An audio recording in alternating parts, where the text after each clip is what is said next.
அன்பார்ந்தவர்களே, மனிதர் நம்முடைய வாழ்க்கையிலே அறநெறியில் நிற்க வேண்டும். அதுதான் அவர்களுக்கு பாதுகாப்பாக இருக்கும். என்றேல் வேறு எதுவுமே அவர்களுக்கு பாதுகாப்பாக அமையாது என்ற அரிய கருத்தினை வீரமாமுனிவர் இன்று நமக்கு சிந்தனையாக தருகின்றார். இளவன் மாட்சி படலத்திலே அந்த அருமையான செயல் வருகின்றது. அதை நாம் இன்று பார்க்கவிருக்கின்றோம். அது என்ன? ஏரணி வலியின் நீதி இறையவன் முனிந்த காலை நீரணி அரணமாகா நெடுமதில் அரணமாகா சீரணி அரணமாகா சேன்வரை அரணமாகா பேரணி அரணமாக பெற்ற நல்வினையிலார்க்கே என்று இளவன் மாட்சி படலத்திலே மிக அருமையாக அறநெறியை போதிக்கின்றார் வீரமாமுனிவர்.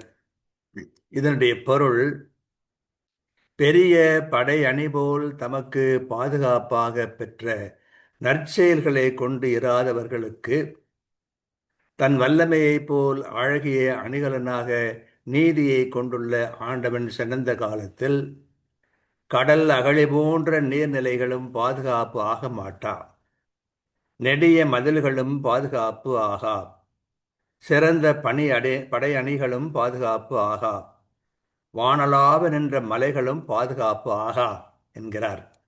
சுருக்கமாக தெளிவாக சொல்வதென்றால், நற்செயல் புரியாதவர்களுக்கு பாதுகாப்பு இல்லை. ஆற்றல் மிக்க இறைவன் நீதியை அணிகலனாக கொண்டவன். அவன் சினந்தால் பாதுகாப்பு இல்லை. அகழி பாதுகாப்பாகாது, பெரும் மதில்கள் பாதுகாப்பு ஆகா, படைகளோ மலைகளோ பாதுகாப்பு ஆகா என்பதை பார்க்கிறோம். ஏரணி வலியின் நீதி இறையவன் முனிந்த காலை நீரணி அரணமாகா நெடுமதில் அரணமாகா சீரணி அரணமாகா சேன்வரை அரணமாகா பேரணி அரணமாகா பெற்ற நல்வினையிலார்க்கே என்று கூறுவதை பார்க்கிறோம். ஆகவே நம்முடைய வாழ்க்கையிலே நாம் அறச்செயல்களை மிகுதியாக செய்ய வேண்டும். நமக்கும் பிறருக்கும் நலம் விளைக்கும் செயல்களையே செய்ய வேண்டும்.